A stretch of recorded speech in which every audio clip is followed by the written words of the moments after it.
Hi everyone, welcome to Sagar's aptitude YouTube channel. ఇప్పుడు next question చూద్దాం. Next question ఏం చెప్తున్నారంటే B and C can do the work in 12 days, C and D 8 days, ABC 6 daysలో work చేస్తారు. First మనం LCM తీసుకోవాలి. ఎల్సిఎం 12, 8 and 6కి తీసుకోవాలి. ఇందులో గ్రేటెస్ట్ నెంబర్ ఏంటి? 12. కానీ 12 8 టేబుల్లో రాదు కాబట్టి ఇది ఎల్సిఎం కాదు. నెక్స్ట్ మల్టిపుల్ ఆఫ్ 12 ఏంటి? 24. 24 మనకి 8 టేబుల్లో వస్తుంది, 6 టేబుల్లో వస్తుంది, అందుకు 24 మన ఎల్సిఎం. ఇప్పుడు 24ని మనం ఏదైనా కొన్ని యూనిట్స్ కింద ఎజ్యూమ్ చేసుకోవాలి. ఇక్కడ మనం కేక్స్ అని తీసుకుందాం. టోటల్ 24 కేక్స్ ఉన్నాయి. ఇప్పుడు ఈ 24 కేక్స్ తినడానికి బిఎన్సి అనే 2 personsకి 12 days పడుతుంది. అంటే అప్పుడు 1 dayలో ఎన్ని తింటారు? 24/12, 2 cakes per day. 1 dayలో 2 cakes తింటారు. నెక్స్ట్ ఈ 24 కేక్స్ తినడానికి సిఎన్డేకి 8 days పడుతుంది. అంటే అప్పుడు 1 day అంటే ఏం చెప్తాం? 24/8, 3 cakes per day. Next similarly ఏబీసీకి 6 days పడుతుంది. So 24/6, 4 cakes per day.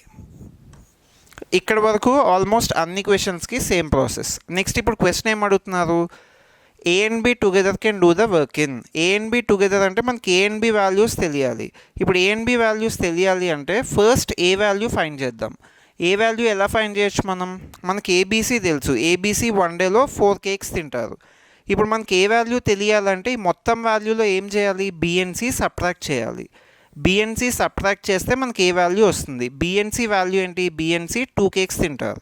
BNC 2 cakes తింటారు. ఏబీసీ 4 తింటారు. అంటే అప్పుడు ఏ వాల్యూ ఎంత? A is eating 2 cakes per day. A 2 cakes per day. Next similarly next ఇంకొకటి ఏం ఫైండ్ చేయాలి? బి ఫైండ్ చేయాలి. బి వాల్యూ అంటే ఏం చేయాలి? ఏఎన్సి సబ్ట్రాక్ట్ చేయాలి. సో ఇప్పుడు మనం బి నుంచి ఇందులో మనకు బి ఫైండ్ చేయాలి కాబట్టి ఏఎన్సి అనే వాల్యూ సబ్ట్రాక్ట్ చేయాలి. ఏఎన్సి వాల్యూస్ ఎంత వచ్చింది సెకండ్ ఈక్వేషన్లో? ఏఎన్సి కలిపి 3 cakes తింటారు. ఏఎన్సి 3 cakes తింటారు. ఏబీసీ కలిపి 4 తింటారు. అంటే అప్పుడు బి వాల్యూ ఏమవుతుంది? B value 1. ఏఎన్సి రిమూవ్ చేయాలి మనం, అందుకు బి వాల్యూ 1 అవుతుంది. నెక్స్ట్ మన క్వశ్చన్ ఏంటి? ఏ అండ్ బి కలిపి ఎన్ని తింటారని. ఏ అండ్ బి కలిపి మొత్తం 3 cakes తింటారు 1 dayలో. 1 dayలో 3 తింటారు కాబట్టి మొత్తం వర్క్ అంటే 24 తినడానికి ఎన్ని డేస్ పడుతుంది? 24 తినడానికి ఎన్ని డేస్ పడుతుంది అంటే 24/3. 24/3 8. ఇప్పుడు ఏ అండ్ బి కలిపి మొత్తం వర్క్ చేయడానికి 8 days పడుతుంది. Thank you.